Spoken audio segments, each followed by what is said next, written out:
is love. We can pray together, be as one and see each other. What's this? We back again. This is Back again. Episode what? 2, but technically 3 because it's we did a definitely pilot. 3. But episode 2, and we are titling this. This what we doing now? This is exactly what we doing. Before we start, really quickly, how you feeling? Let's check in. I'm feeling. I ain't gonna lie. It's been a crazy past 2 weeks from leadership convening, climate manager week, and now I'm back in my building right now. It's been a little draining, but I'm ready for the school year to start. I ain't gonna lie about that. How about me, you? Just focusing on my health, trying to deal with my health and this journey with weight and seizures and all of that other stuff. Just dealing with that, but more so heavy on the heart. Yeah, we all fun and games, and we want to be spaced the fuck out and talk about a whole bunch of hot topics and stuff. But death is a real thing, and I don't want to speak too much on it out of respect for the families and the recent findings that we just heard about. But people very close to us, unfortunately, are transitioning to heaven.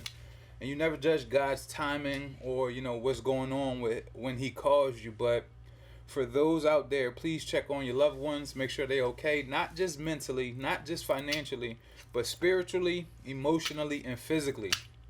We're all on a journey to lose weight, gain weight, get healthy, not be pre-diabetic no more, or, have high blood pressure. So let's work on changing the culture of helping each other to get healthy. And, that's what we do when we go to the gym and everything. Absolutely. So it has been a rough week, but I'm just blessed and thankful to be here with my bro, Dakingpen, Right, and MVP, and the assist, and MVP, of and course. our camera guy, and then the man, the myth, the legend, G, and he's drinking right now. of course. Yeah, shout out to our boy George. So that's it. Other than that, we might as well jump into it. A lot of people been talking about it, and Yeah, it's been a crazy week for sports, right? sports. Yes, sir. Crazy week. We could start off with. That more to drink. Or am I done empty? See, this is our camera guy is spaced the fuck out Already. I took a couple sips. He already done Yes. his first drink. Yes. Like, come on, bro. And y'all saw what I showed y'all earlier. So I know this is why. camera better be on a beam. But no, A beam, bro. let's talk first about the Jake Paul and the Nate Diaz fight. I know it was a little time ago, but this is what we reported to you. And did you see that fight? I didn't see the fight. I saw clips of the fight. So did I. But Jake Paul, let's be real. Jake Paul has been, even though he didn't start off as a boxer, he's been a YouTuber. But he's making a great name. I know he had his one loss, but he's making a great name for himself and changing the evolution of boxing. For sure. And I gotta give him his props at the end of the day. Like, he's doing what he want to do. He's doing YouTube as well, but he's also like bridging that gap. Like, hey, I'm not just a YouTuber. I could get with the shits. So, like, shout out to Jake Paul. He doing his thing. I ain't no hater. It was funny when he took Floyd Mayweather hat off. That was Jake Paul, right? I believe so. so. Yeah. It's just funny. He's very comical. He gives me what's that boxer who was fighting Floyd, but very Conor McGregor? very fashionable. Conor, yeah. Always had the nice suits. But yeah, he kind of reminded me of him, but more like playful. And shit talking sells tickets. So Gotcha. Smart guy. He has. He been making some things happen. He's been winning a lot of fights, and people at first doubted him, like, Yeah, oh, this is a clown, this is a ploy. But then he's actually, turned his vision into fruition. I know that he spent $100K or some crazy number on his outfit inspired by Travis Scott. It was ass. He Shout out to Travis.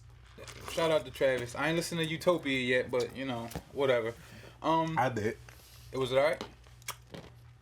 And I put that on my mama, on my hood. Yeah, I don't know that B.I.B.I. Crime mob stuff. I don't know. It's actually Victoria. Secret. Because that's what it is. Definitely not Victoria. It's Victoria Monet. Go check that out. On My Mama. Definitely dope ass video. So side note. Only on my mama. On my hood. Yeah, she sampled it. She said, I ain't know that. I gotta listen to it. All right. But no, Days Before Rodeo. Travis, that's when I was rocking with you. But nonetheless, Jake Paul came out. Nate Diaz is a UFC fighter. He was drunk. And last week I told y'all that drunk people know how to fight. He was out there cheering. He put him in the headlock. He took that money. And he made some good money too. So if I got to get in the ring, because listen, I need money. So if I got to get in the ring, Jake Paul, what's up? I got some Travis Scotts on right now. Look, we can fight. I don't got Travis, but they look similar. They mochas, you know. They mochas. They ain't Travis. But, I mean, that was a good fight for a Saturday night with people wanting and needing some entertainment. But everybody been with the shits since we've been talking about fighting. Yeah. Earl Spence and Bud Crawford. I'm not going to hate on them. I'm not going to say nothing else. They might have sent somebody after me because I saw dudes in ski masks walking behind me and I was scared. So, Spence, I'm all for it. God bless you.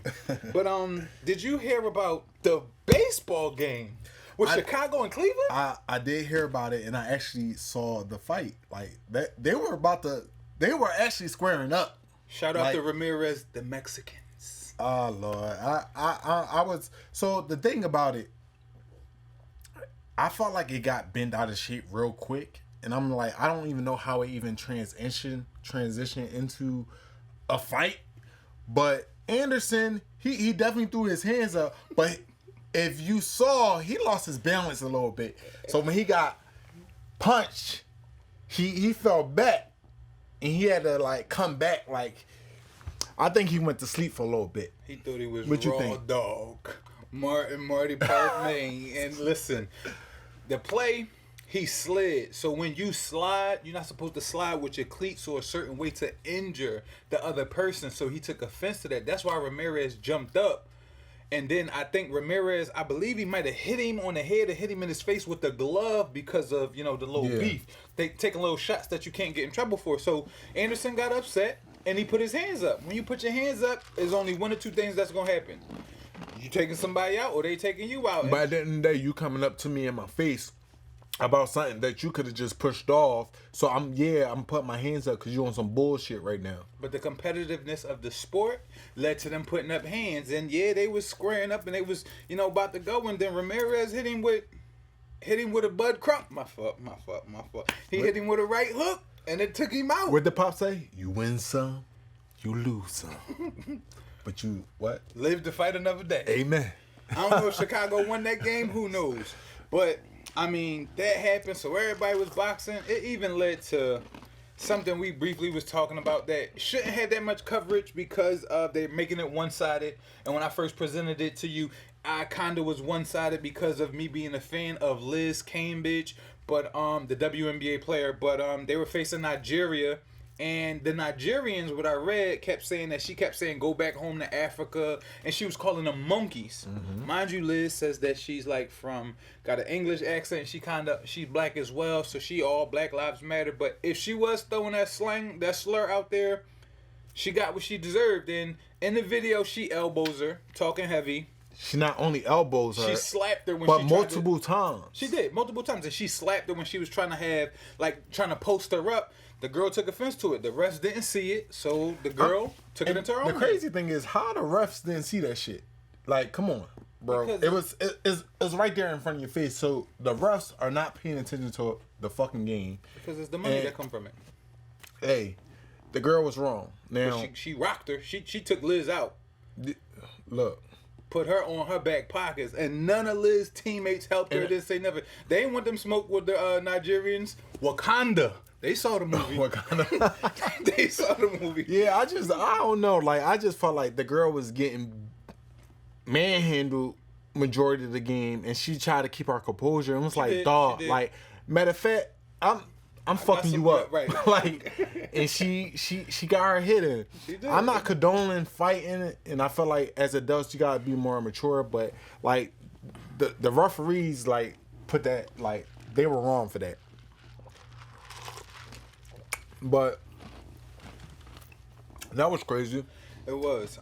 So yeah, everybody been throwing hands and all of that, but I don't know what's up. It's something in the tis the season. Summertime by the end.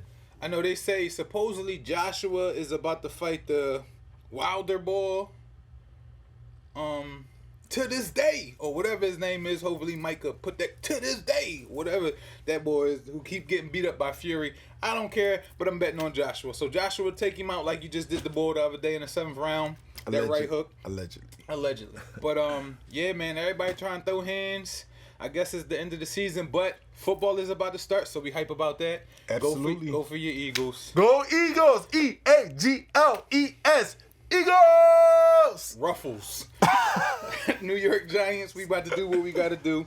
But even though we lost that preseason opening game by 1 point, we still coming. They still had some good highlights and some good play. Mariota, your backup quarterback. I forgot who it is, but the backup quarterback used to be. He acting the wrong. Used to be the man in college. He did pretty good. The wrong person. Eagles gonna come out. They probably go 12-0 again. You know, no hate, no disrespect. It's funny. My principal literally told me that she's gonna give me a roster of the players that actually play. No offense, and so I can know their names because I don't really know people names like that. Names and numbers. But shout out to Jalen Hurts. He just got that Jordan contract. So Jalen, when I see you at LA Fitness again on City Line Avenue and you don't want nobody to talk to you, that's cool. Just slide me a pair of Jordan 1s. That's all I'm asking. Jordan 1s from Jalen 1. Or we would love for you to come up on a podcast and interview you, man. Nah, he can interview. You can take my seat. No, it's like, no, that'll be what's up, Jalen. Petty as hell. But we should go ahead. Yeah. Just shifting gears on a good note. And shout outs like you and shout outs. You know, Maya Angelou. The first black African American woman on a US quarter. Monumental. That's a big thing. I'm gonna start collecting quarters now. Right. It's baby steps, but hey, that's something, you know, we had a lot of Cook. Sam Cooke. It's been a long time, but the change is going to come. It's been a long time coming, but I know change gonna come. R&B. The vocals did not come in yet, as you can see, but you know it's getting there. I also want to give a shout out to Nehemiah Davis at Neo Deviso. He's been huge in the community, huge with the entrepreneurship and doing everything that's supposed to. I got a chance to go holler at him and talk to him right before he had his grand opening for his basketball court that he created or whatever for West Philadelphia off of 52nd Street, along with having Wolusin, the block named after him, the Nehemiah Davis way. So that was big for him. It was a big spectacle. They had a lot of positive people out there. Saud was out there on the stage, talk about y'all see it and all of that. Y'all see it. But that was big Country for him. cooking. So shout out to him for making that happen. You know, I'm proud of you. You go far past them two-way Pager Newman College days. But also shout out to educators, climate control, and people of that nature like deans like the Kingpin over here who've been busting their ass, putting and working throughout the school to make sure the school year is doing what they got to do, and they don't get enough credit. We don't get enough credit. Educators don't get enough credit. As y'all can see, we dealing with a lot right now. I know the school year doesn't start until a couple of weeks, but we are in trainings and professional developments to make sure that we are up and running September 5th. So we'll touch base on educators a little bit later in the show, round the third base. But right now, let's go to some hot topics. Hot topics. This was the Mount, the pier fight. Yeah, that everybody talked about. Oh my God! Now I was scrolling through Twitter at this time. I ain't gonna lie, scrolling through Twitter, and I see that the security guard is literally like he's in charge of the dock. And I think this ferry was actually trying to park, but somebody's boat was blocking this ferry from parking. Mm-hmm. As it go on, the owners come, he's trying to tell them to move, turns into an argument. They start jumping the security guy, the black guy. And that's when out of nowhere, a bunch of niggas just start coming defending this nigga. And I ain't gonna lie, that shit Over the weekend began when a dock worker was crazy. Like, you had a guy, this was a 17-year-old swim across to help this nigga. Like, it was crazy because it turned into like a whole brawl on this dock, like on the dock.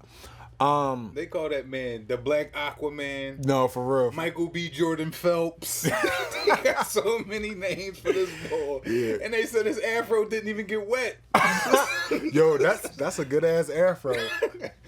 He put that so glow in there. Shout out to Eddie Murphy.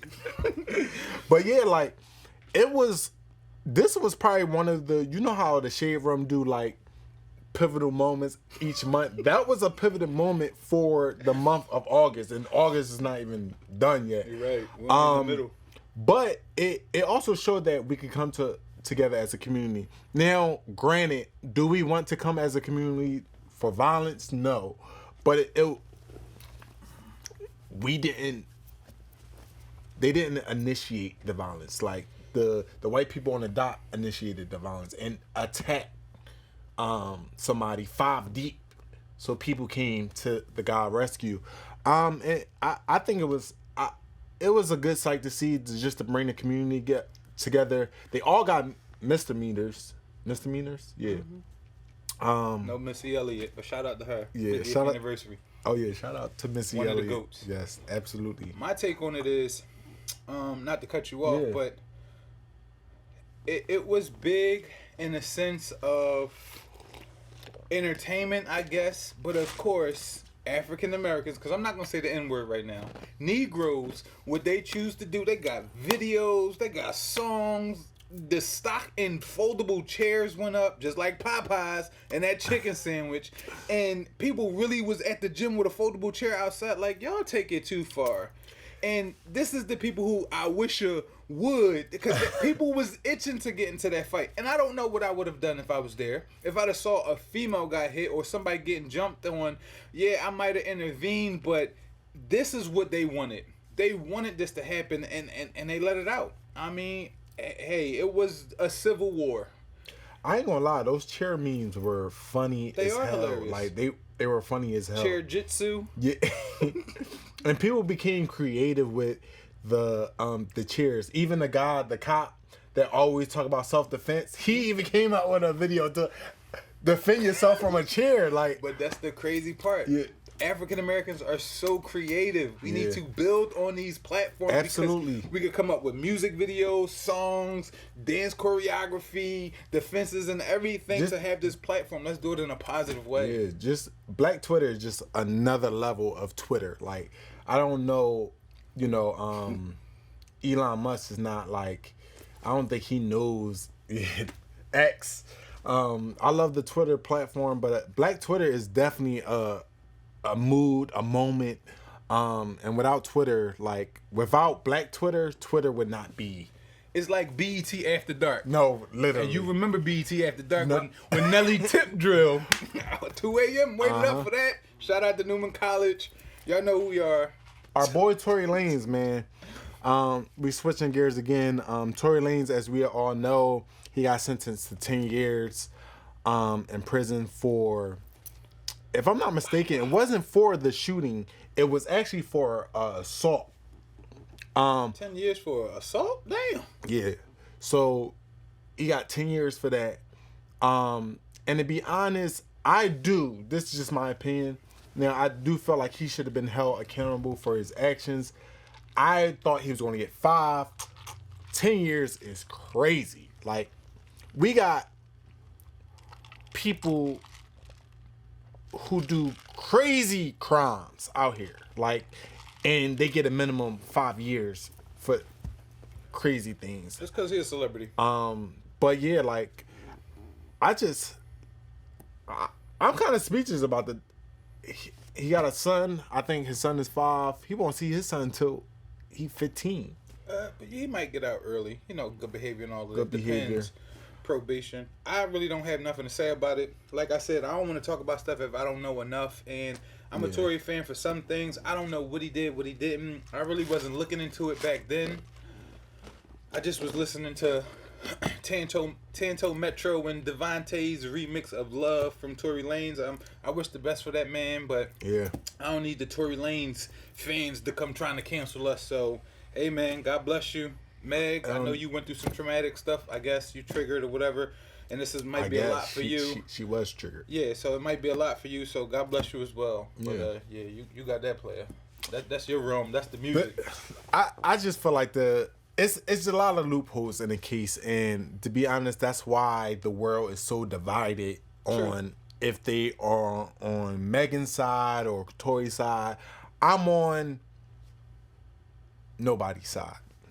Because to be honest, I don't know the whole story either, and it's just becoming like something bigger than what it is. Gotcha. But switching gears again, your girl Cardi B, she recently threw a mic at a fan that threw ice at her. Not diamonds, not spice, Ice. just ice. Yeah, ice. Threw ice at her. And she threw the mic at her. Yep. That's White Plains Road in her. That's the Bronx in her. Yeah, You talk about. Lucky it wasn't a Batalillo. Or as Birdiana would say, Papalodes. I say you let the security guards handle that. And I do feel like there's a lot of people who getting real bold, throwing stuff on stage, and you want to. But I just feel like with sometimes. With women, sometimes let the security deal with it. Because you don't know who threw it. You don't know. We know it was a girl that threw it, but it could have been a guy. And, things like that. Some people do not care. They be like, all right, Cardi, come down here. I smacked it. You know what I'm saying? But, it's just like, the world is crazy. You don't want to. But was it warranted? Yes. Did it hit the wrong person? Yes, it did hit the wrong person. But she just got to be a little mindful with stuff like that because your aim is not like clear. So that could have been a charge to her. She could have got sued. We saw things like that happen when Miguel Here we go. drop kicked the girl on stage by accident. But Cardi, he right though. Just be careful. You got a song out with your husband. Jealousy. Oh yeah, you mean jealous. Okay. It happens. You might have been frustrated and all of that, but just go about it the right way. Don't mess up your brand. Absolutely. So definitely with that. And we're waiting on that first single of yours. We are, which is true. But breaking news, just in, Keke Palmer is about to appear in Usher's boyfriend video. So to her husband, like I said, What? I'm supporting you, bruh. Now she about to be in the video, so people she gonna add a little hold something. on. And so exactly. this the point. This the funny part about it. People trying to make something that is not. First of all, his only problem was what she was wearing. So we're not gonna act like his problem was her entertaining Usher. That wasn't the problem. The problem was what she was wearing. So what she gonna wear in the video? She ain't gonna wear a nun outfit. So it doesn't matter. Yo. So people trying to make the story bigger than what it is. It was her boyfriend was mad because her baby dad. I don't like saying baby dad because it's so ratchet. They're father- co-parents. the father the of her father child. of Who she her lives child, with and loves. which I think they're still together. It's none of y'all business at the end of the day. Y'all be so concerned about other people's lives, even though we are commenting, but it's just like, come on, y'all. It's not that deep. And it's great marketing for the song, and people are gonna be invested in the song. And also, again, people trying to make it into something it was not. And you touch base. Marketing. Marketing, great, and she's good at it. So we are going to tune in this Friday for Usher boyfriend video starring Keke Palmer. Make sure y'all tune in. I hope you got skates on in that thing and slide right on in there. Cause, yeah, man. So, truth. Let's Let's talk about wait. What you about to say? let's go into what you love. Let's go. Well, so last week we went to the block party Yes, concert. music. Who was Joe, the block party? it was Jodeci. It was Jodeci's concert, featuring SWV and Drew Hill. My take on it, I'm gonna be honest. I felt like Drew Hill should have headlined They should have been the headliners.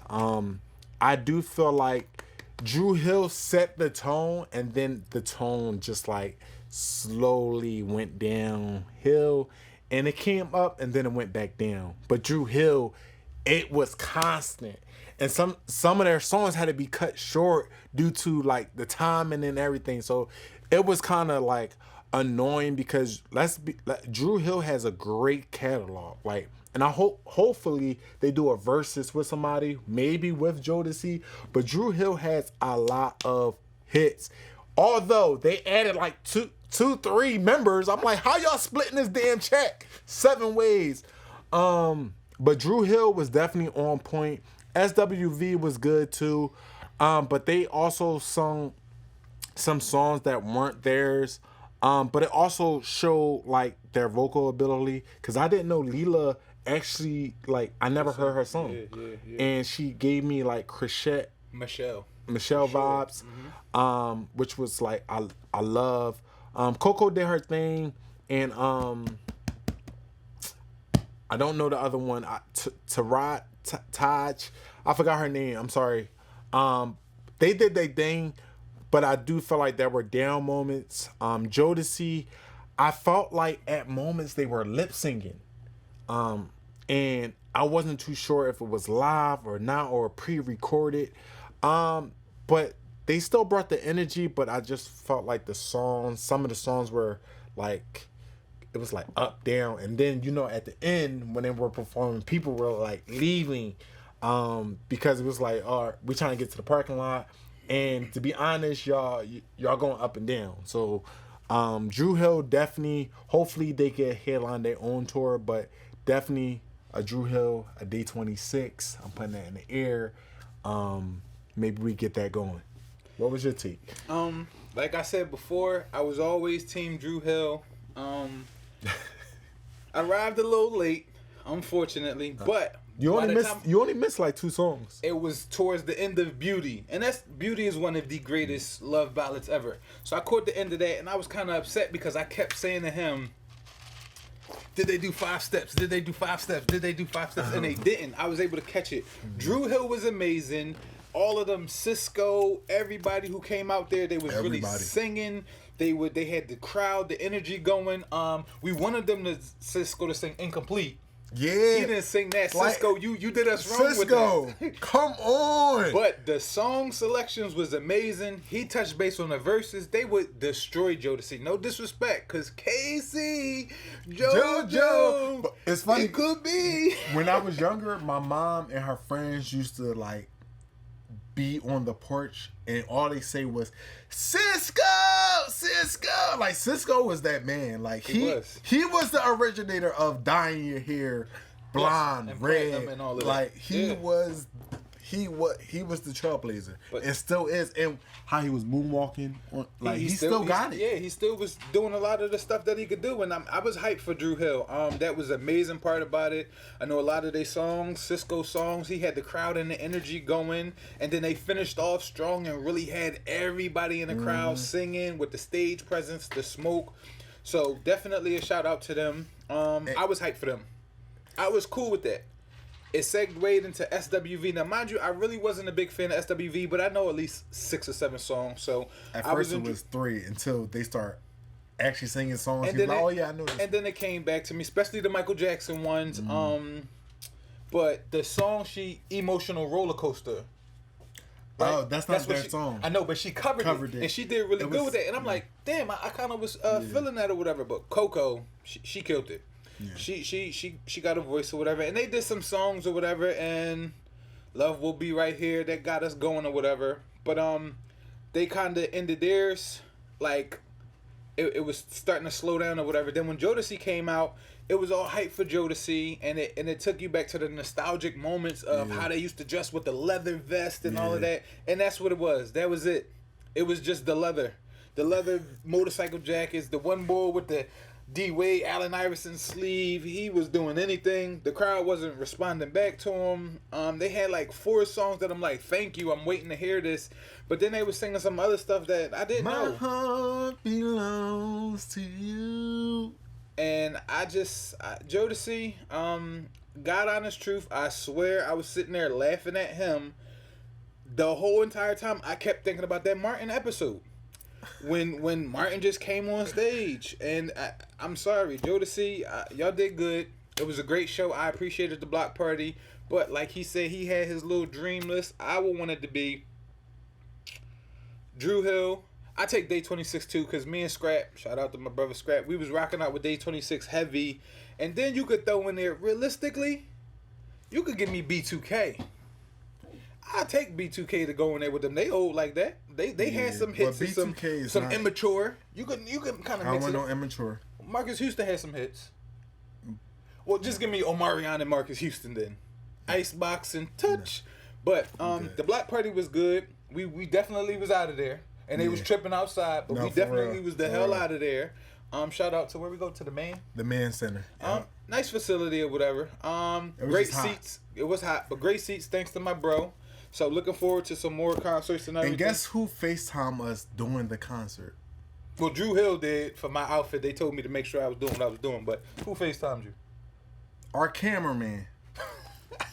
He was on some bullshit. I'm like, dog, we had a concert. Like, leave us alone. He was on some bullshit. Man, he just wanted to make sure all of the aesthetics was doing good. So shout out to him as always for always coming through for us when we need him.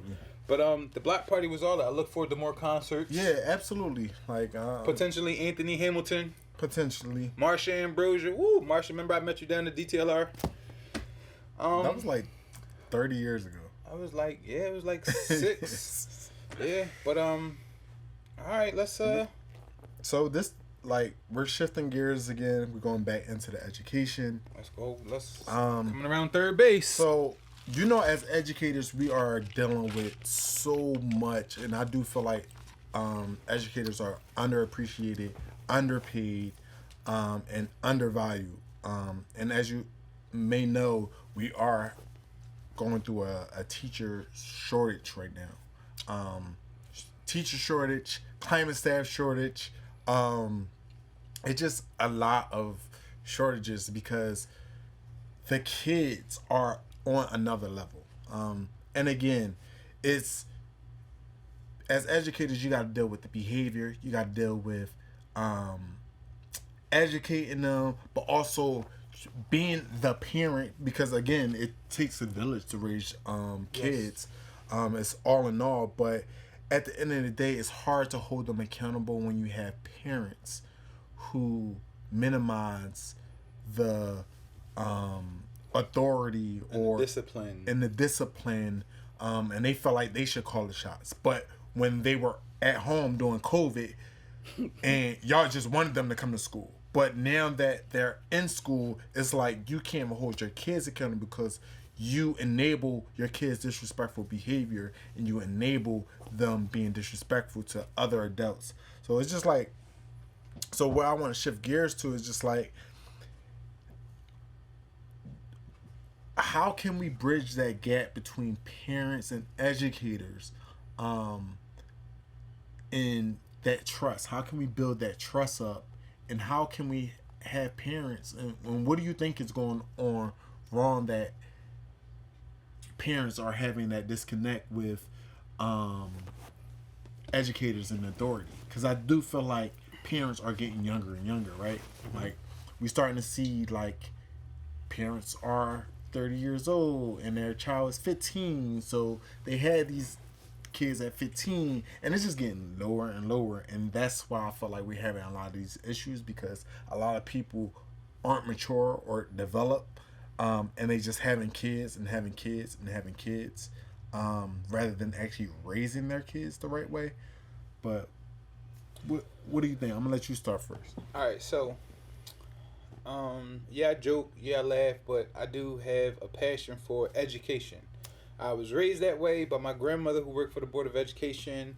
My parents and all that always instilled this into me. I mean, I had competitions on who was the smartest between me and one of my friends, Jason or whatever. And that's where I stand at today. I take a lot of emotion, I guess. I take it in when I see kids doing well and excelling, and I see when they're failing and falling short. And I'm going to say this. I'm not going to take too long. I'm not going to rant, but I'm going to try to be as powerful and implemental as I can with my statement. I was blessed to be raised in a two-parent household where my dad was strict on me because of me being an African-American man in a society where we wasn't silver spooned. Shit, we had plastic spoons and they was already cracked. So he told me to focus on my education. He told me to do everything. And I also had to tutor my brother and sister. So I was raised to be respectful. I still hold doors. You might be younger than me and not yes sir, yes ma'am. I have respect for older people, and I feel like society nowadays doesn't. Why? Yes, I was raised by my parents and they instilled that in me, and I still have that to today. But the age factor, yeah, if you got a 30-year-old with a 15-year-old, that can be that gap because the 30-year-old still might want to go out and have fun. And the 15-year-old doing the TikToks and they both shaking ass together. Okay, I mean, if that's the way that you relate with your kid, cool. I'm never going to judge somebody's parenting skills because that's not my place. My place as an educator and everything is to instill the 5 norms or the steps that we need to follow, and respect is one of the biggest ones. Growing up, we was on Ruby Street playing football, and the next score won, and if Mr. Gene and Miss Jerry, the older people on the block, stopped and they had bags, everything had to stop. We had to run and go help them take bags in. We took their trash out. We crossed the street. We helped them cross the street. We didn't curse in front of them or nothing. Nowadays, you got kids 6th grade, 7th grade, 8th grade, out here trying to steal cars, crashing, disrespecting people on the L, trying to fight them, jumping them. The parents, to me, should be held accountable. Now, I know every parent is not the same, and I can't categorize everybody, but I'll say this. It's disrespectful to me because I can try my hardest. I really try to resonate with them. I sit them down in my office and I talk to them and I try to give them examples of how they can succeed rather than fail and go over some things to really help them out. Right. Sometimes it's Baker, F you. Or sometimes it's Baker, you right, my bad, I got you. And for those, I appreciate it. But then when I try to talk to the parents, well, what did the other person do to my child? Because my child not this and my child not that. Oh, you want to see a video? Because we got video footage. We can't show you, but your kid could be potentially a menace. I'm not telling you to discipline or beat them. I'm just telling you to come have a conversation so we can really resonate and try to come to a resolution. That doesn't happen all the time. And it frustrates me, but I'll end my take on this. I feel like as educators, we get the bad end of the stick. We are emotional and physical punching bags. And at the end of the day, we just there to babysit them for the 6, 7, 8 hours that they there. Some we help to grow. And for those, I greatly appreciate it. For the educators, the teachers and all that that's stressed out, getting hit, pushed, losing their jobs, potentially losing babies, getting injured because of these students, I just want to give y'all flowers. And for the parents who come to parent-teacher conferences, who come and show up when their kids are doing well, I applaud you. For those who are failing and are menacing the schools and the parents don't show up, life happens. I understand this. But just try to meet us halfway, because nowadays in society it's getting worse and worse and worse. Your daughters are looking like grown women coming straight from the strip clubs with belly crop tops and all this type of stuff. And it is pedophiles out here, it's predators out here, and it's bad for females. And then for males, these young men is in the 7th grade, taller than me, bigger than me, and ski mask on and wearing all the same thing. Dickies and Techs and all of that nonsense, and G Fazos and New Balances, and bullets don't have no names on them. And oh, the wrong person, oh, he looked like this and that person. Right. I don't want to lose no more people. It's too much going on in the city, and it sucks. So I hope we can all come together somehow, some way. The thing is, and shout out to I used to work with him, Brian Leach. He works at Boys Latin Middle School. But he was telling me, like, he was going on this, not on his rant, but he was just like, none of the parents know where their kids are. That's like, it's like, why are kids out here 10 o'clock, 11 o'clock at night? They're 13, 14 years old. Like, nobody know where their kids are. They don't keep track of them. They let them just run. And again, granted, I know growing up, we had our aunts, we had our uncles, we had our grandmoms. Like, they all raised us. And I feel like nowadays it's like it's only one parent, and the parent has to work overnight, or the parent has to work in the morning. It's just like a lot of things. Or the child, again, it's like, again, it takes a village, but at the same time, you don't want to come up to the school because of your child's behavior because you got to work. Well, I'm sorry to inconvenience you. You're going to come up here. Like, it's just like, that's a lot. Like, that's the thing. Like, another thing, disrespectful kids. Like, Yes. we got to engrave in our kids early on that respect is very big. Like, it's a very big thing. I don't tolerate disrespect. Like, again, do educators get disrespected? Yes. Do I get disrespected at times? Yes. As an adult, is it annoying and triggering sometimes? Yes. Do I keep my composure? Yes. But I definitely set them straight. Because at the end of the day, if you as a parent not going to set them straight, who's going to do it?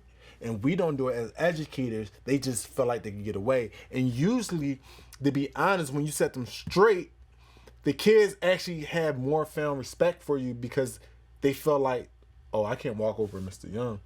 I can't walk over Mr. Baker. You know, they start to be like, all right, like, and then you start building those relationships. And I do feel like as educators, we shouldn't be scared of our kids, but we live in a reality that these kids are connected to so much that educators don't even want to chime in because they afraid of walking out of the school and something happening to them. Consequences and You know, repercussions. so it's just like no educator should have to live in fear because they feel like they're going to get got when they leave the school. Or they got to give up a 1. Right, like, it's ridiculous. Like, and again, I know as educators we have to deal with difficult parents, which is probably the most challenging thing. But one thing I always do, and it's important for educators, when you have a meeting and the parent is getting like crazy or out of hand, you tell the kid to leave the room, like have them go up to class, and then you could just bring them back down. Because what parents tend to do is try to check you in front of their child. Which leads to more disrespect. Which leads to more disrespect because you ain't gonna check me in front of your child. Now, granted, like, I handle it respectfully and tell the kid to go up to the class, but I also talk to them in a different tone when it's just me and the other adult. And then the adult start to change gears because, again, I do feel like the children feed off their parents. It's like, oh, my mom just checked Mr. Your mom, your dad didn't check Mr. Young. Like, I just feel like adults should keep it adult-wise and keep it professional, and kids should be kids. But also, we should be able to check kids. And again, like you said, like, coming up to parent-teacher conference and actually bridging that gap. As educators, we also drop the ball sometimes when our teachers are not communicating to the parents, and then when they hear from us, they're on 100 because it was like, I didn't even know my child was failing.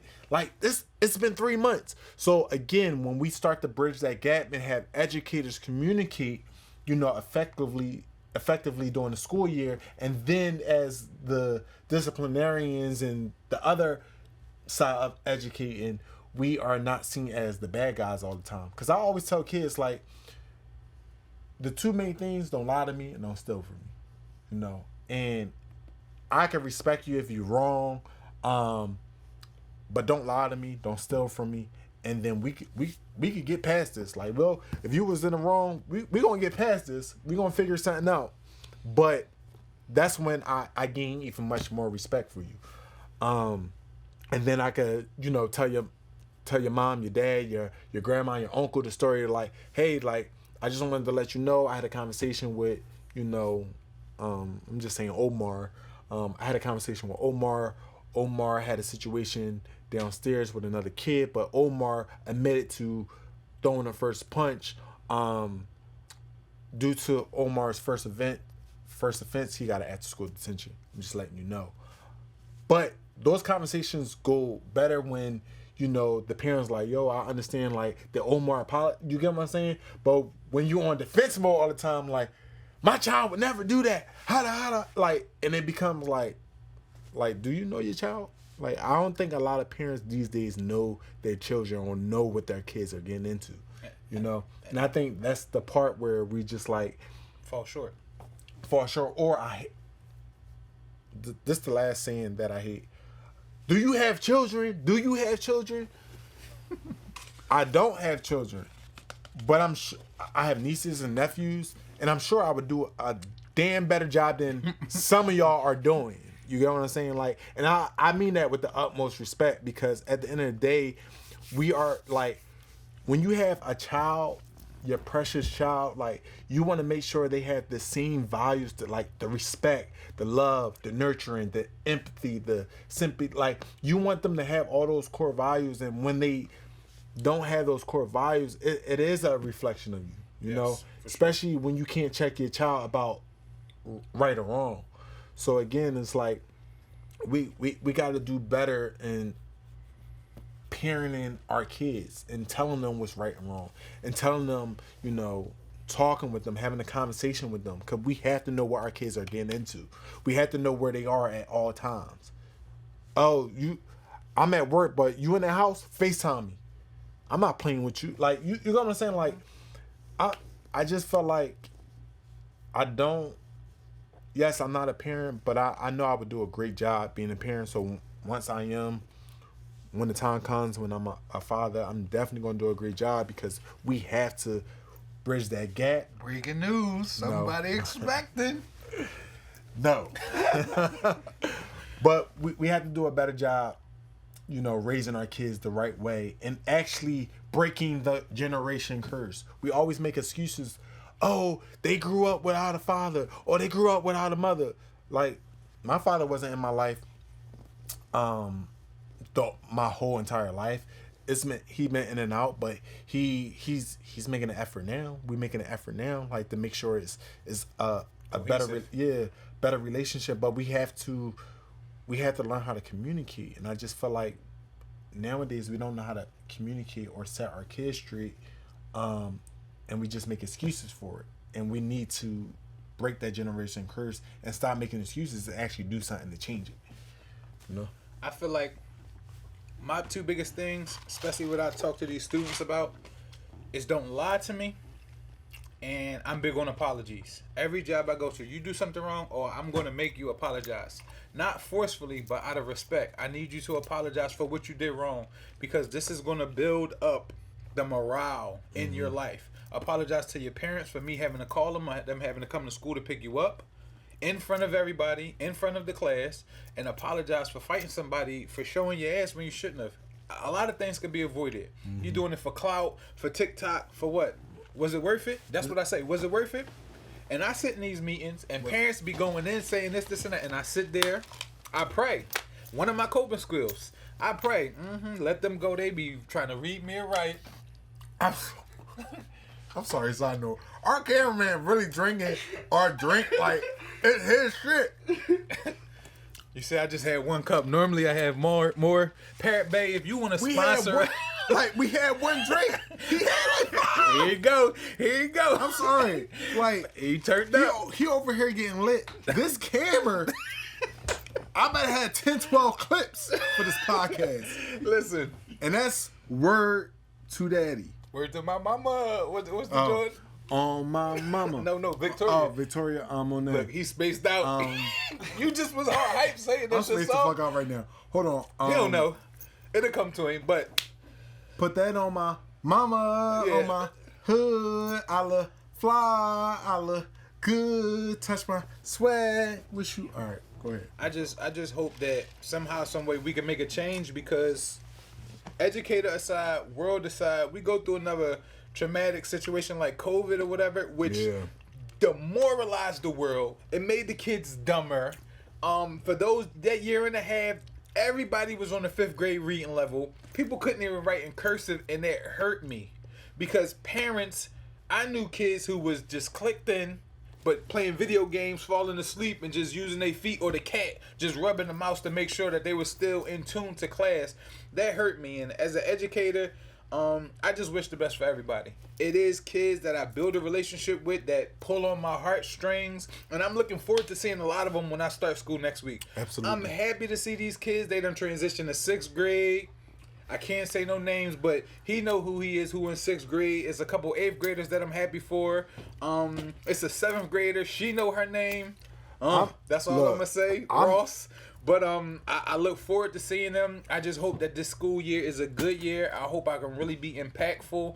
And I hope that educators get the credit that we deserve. Yeah, absolutely. And I wish the Gillies, the $1 million worth of games, and all the people who want to throw these concerts and everything, I wish that we could come together as a school, and throw concerts for the kids to say, hey, dope. If you getting A's, if you're doing good, if you got good attendance, if you haven't been in fights or got suspended for the first quarter, okay, it costs $10 for your parents to bring you to a concert, edited, of course, and to enjoy it and have fun. Why we can't team up with the city and all of that type of stuff? Kevin Hart, you gave laptops and all that type of stuff. Meek Mill. And we had to, people have to know, they have to learn how to connect with the kids. The kids love music. They love these concerts. Kids will start to do better. And also, I know public schools don't have as much. We need to start incorporating sports within our schools, because I think that a lot of kids love sports, they love music, but we're not incorporating that into the school system, which is why I feel like we're starting to have so much issues, because we're not engraving those little things that the kids actually like to do. And discipline comes from sports. Absolutely. Shout out to my school, middle school, elementary, we win everything. Basketball, football, softball, we tears it up. So we get the W's. Softball for the girls, we get wins. We do what we supposed to do. So shout out to my boys, especially Tatum going to West Catholic. But I do hope that things change. Yeah. I do want to continuously talk about this topic throughout the school year to go over the positive things. I don't want to talk about the negative things, but last thing I'm personally going to say is please be mindful of your children. Buying your kids Gucci sneakers and them coming to school every day with a new Essential or a Humble hoodie or Montclair, that's not helping your children grow. It's kids out here who really struggling, who got demons in their closet. And I don't understand why kids feel more comfortable to come out to me or to come talk to me or to talk about situations where they might have been touched the wrong way inappropriately, and I got to call Childline when they supposed to have the parents that they should be able to relate to. I don't mind that role. That's what God placed me in this situation to be in, and I'm grateful for it. But I really want parents to be more into their children's lives, because it is bad out here. And at any given moment, we could be on the opposite side crying, saying, damn, I just was talking to him yesterday. He was a good kid that had the potential to do this, and that. I don't want that. I want to be hype at 8th grade screaming for my kids that was failing throughout the school year, but I see graduating. Yeah. That's what brings me joy. Or it's the school dance and I be hype. Like, look at my boy right there. Because I ain't going to lie. I really miss the kids, and I feel like this year, that's what I'm looking forward to. Like, I'm ready to get in the mix. I do feel so good about this upcoming school year, and I feel like I'm bringing in more energy. Yeah, so am I. Even during recess time, Mr. Young is down with the 3-on-3. No cat. I'm like 15-3 right now. Until he get injured. But I know, because I've been getting injured. I'm getting old, you guys. But yeah, like, I'm happy for the school year, and so am I. I'm glad that we had this conversation. What's this episode? What's the name of this? This what we doing right now? All right. And that's on my mama. Space the fuck out moment of the week. You got one? Because I damn sure got one. Mike, I need you to put the picture up here, because I got a picture. You don't got one? I'm going to let you go. So, I received a text message. Yo, I'm not going to say no names. Yo, what's the funny white boy name who kind of old, who be in movies? It's a million white people. What are you talking about? I don't know his name, but You know him. Okay, who? I named 10 people, 10 actors. No, that's not him. I'm looking at this dude who looked just like him. Okay, show me him. He sends me a picture of the back of his head. And how the hell am I supposed to know what he's talking about? It was the back of his head and the part of his face. So I'm just guessing, and I'm like, Woody Harrelson? He said, yeah. You couldn't say White Man Can't Jump. You can't say Zombieland. I didn't know what movie he was in. I know he's been in movies, Bruh, but he I didn't know what movie he The was in. picture of the back of his head, talk about something, the funny white boy who kind of old. What? Look, right now, I don't have a space to fuck out of the week right now. But that was space to fuck out. I was literally Googling trying to figure out this man's It's a name. damn Could not shame. figure it out.